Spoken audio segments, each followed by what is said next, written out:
There are times when Stoicism can use language that is divisive from a modern sense. Now, that's not because it intends to be that way, but because morality, especially in concerns to roles and language, morphs over time. For example, and this is completely unrelated to Stoicism, but it is nonetheless Greek, did you know that the country of Ethiopia takes its name from the Greek Ethiopia, which comes from Athiope? And Athiope is a Greek word that means burnt face. People in Ethiopia, of course, were and are dark of complexion. Now, Athiope wasn't used as a slur, it was used as a descriptor to describe the way that people looked who came from there. And you'll hear this word used in the story of Andromeda, and that's actually why, if you've heard of this argument, the reason why there's so much debate around what color Andromeda actually was within the Greek mythological pantheon. She was an Ethiopian princess, and so was most likely, before the art period which made her more broadly known, black and not white. You are probably asking yourself out loud right now, why are you bringing this up, Tanner? What does it have to do with Stoicism? Well, that story doesn't have anything to do with Stoicism, but I'm trying to draw a parallel because this week's meditation uses a phrase that some people don't like. And that phrase is, to paraphrase here, be a man, man up.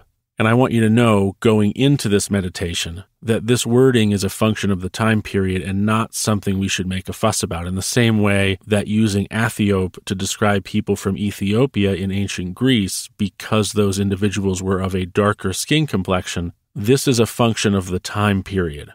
In Roman times, women and men had certain roles, and masculinity looked a certain way. This isn't a reflection of backward beliefs or intentional oppression. It is simply a function of the morality that existed at the time period and of the culture. And of course, the morality of that time period must needs be less developed than our own morality 2,000 years later.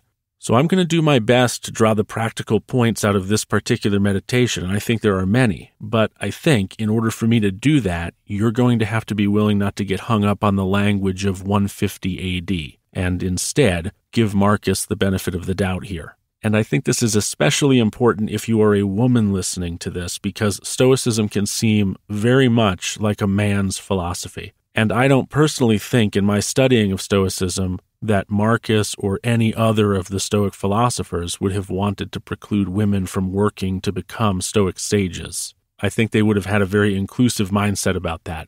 With that preamble out of the way, here is this week's meditation.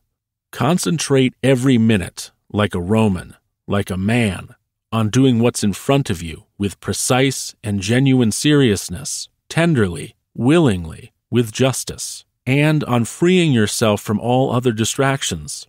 Yes, you can, if you do everything as if it were the last thing you were doing in your life, and stop being aimless. Stop letting your emotions override what your mind tells you. Stop being hypocritical, self-centered, irritable. You see how few things you have to do to live a satisfying and reverent life? If you can manage this, that's all even the gods can ask of you. I'm going to start by picking apart the Roman concept of acting like a man, acting like a Roman.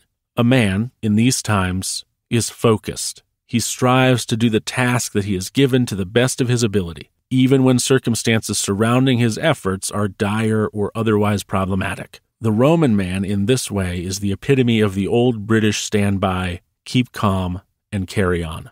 But do you need to be a man to exercise these qualities? Indeed, you do not. And I would go as far as to say that the world would be a much better place if men and women acted more, as Marcus says here, like Roman men. Now, I don't mean that literally. Obviously, from a modern moral standpoint, there were a lot of problems with Romans, Roman men, women, Roman family life, Roman politics. I'm saying that as I've just defined it, it would be great if more of us could exercise these qualities. And anyone can, of course, do these things, because focus and attention, what the Stoics called prosike, and resilience to circumstance are not innately male qualities. In fact, since all humans require training to really develop these skills, they are not even innately human qualities. So when Marcus says, essentially, to modernize it here, man up, let's replace that with be the best version of yourself you can be, because truly that is what Marcus means here. Put in the effort, even when it's hard. So now let's break down this meditation from beginning to end in pieces. Concentrate every minute like a Roman, like a man, on doing what's in front of you with precise and genuine seriousness, tenderly, willingly, with justice.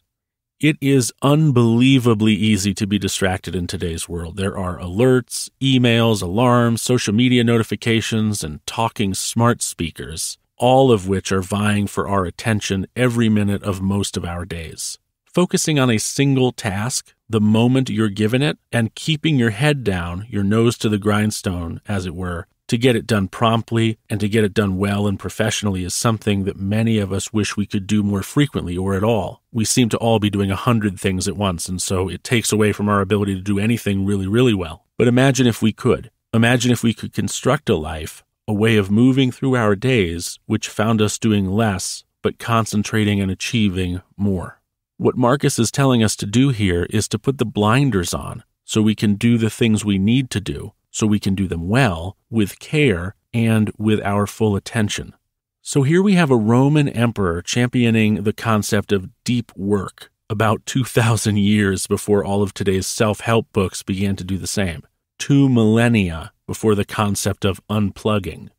Returning to the meditation, yes, you can, if you do everything as if it were the last thing you were doing in your life. And stop being aimless. Stop letting your emotions override what your mind tells you. Stop being hypocritical, self-centered, irritable.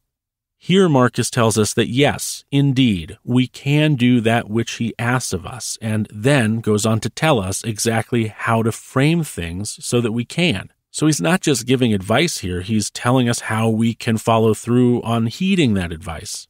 What he's telling us here is not to look at the duties or tasks that we're given as things which simply need to get done quickly so that we can move on to the next thing. Rather, to look at them as things for which we might be known for after our deaths. We're not just taking out the trash or picking up the house. We're building a body of work that defines who we are, that defines our character overall. Do we, overall, want to be thought of as aimless, as constantly frustrated or irritated? Do we want to be remembered as the sort of person who preached the way people ought to be, but were never ourselves that way? And I know that as I say that, you're thinking of people in your lives who do that, who say one thing but do another, or who complain throughout the entirety of doing whatever work it is they're doing, and maybe even sometimes that's you. I know sometimes it's me, and Marcus is calling attention to that in this part of this meditation. Now, of course, we don't want people to think of us in any of those ways. We want people to think of us as we think we are. And I'll flesh that out a little bit because we may identify what we're really like. We know our secrets, but all of us have this vision of what we could be, and we seem distracted from achieving it regularly. But we want people to think we're that thing we want to be. And sometimes, at least this is definitely true for me, I'll get frustrated when other people don't see me as the thing I wish I was, because from their point of view, I haven't behaved in a way that's earned that recognition. I don't look like XYZ to them because my behavior hasn't made me seem like XYZ, even though internally XYZ is really important to me. Being a human is complicated, and we can want to be things that we don't act like we want to be, but we still want to be those things. It is true, of course, that at my funeral, personally, I would want people to say I was fun, that I was a good friend, that I was a nice guy, and I probably check those boxes pretty regularly. But I'd also want them to say, he followed through. He gave everything his all. He was thoughtful in his dealings. He was kind. And those are things that I believe all of us want others to feel about us in the end. We would love to have people say things like that about us at our funerals. But how are they ever going to think those things about us and say those things about us if we never become identifiable with those things, if we never fall in line with that version of ourselves that we want to be? Now, this last part of the meditation is my favorite. You see how few things you have to do to live a satisfying and reverent life? If you can manage this, that's all even the gods can ask of you. Marcus is almost teasing us here, right? He's like a father who has just given us a pep talk and knows that we get it. We understand, we know he's right. And now he's saying, see, how hard is that? And we're giving kind of an awkward chuckle because we know he's right. In his view, a fulfilled life is one which has as little friction between itself and nature as possible. But he does allude to the idea that doing this is actually hard. That's all even the gods can ask of you. If the gods can ask nothing greater from us than to develop our ability to focus, take our responsibilities seriously, and endeavor to ensure all that we do is done thoughtfully and justly, then perhaps, in reality, disciplining ourselves in these areas is the hardest thing and the toughest kind of work a human might set out to do. And if that's true, perhaps it is all the proof you need to believe that starting to work towards it today is an honorable endeavor.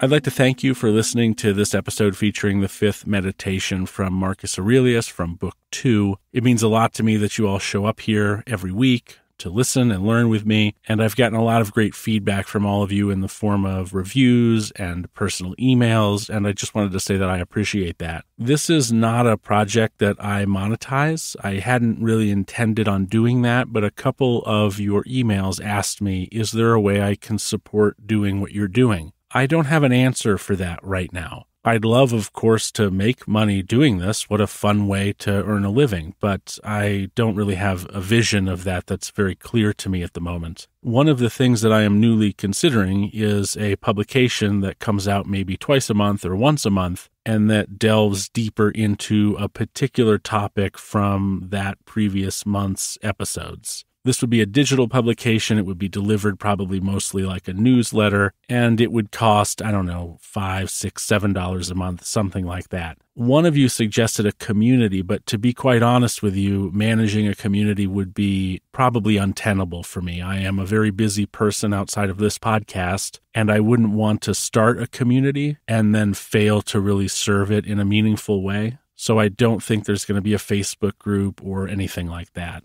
Now, that might change, who knows, but for right now, I'm interested in getting your feedback about this publication idea, this newsletter idea. Would you be interested in a bi-weekly or monthly publication that got sent to you via email that delved into these Stoic topics more in depth, and that would be priced, let's say, around $7 a month?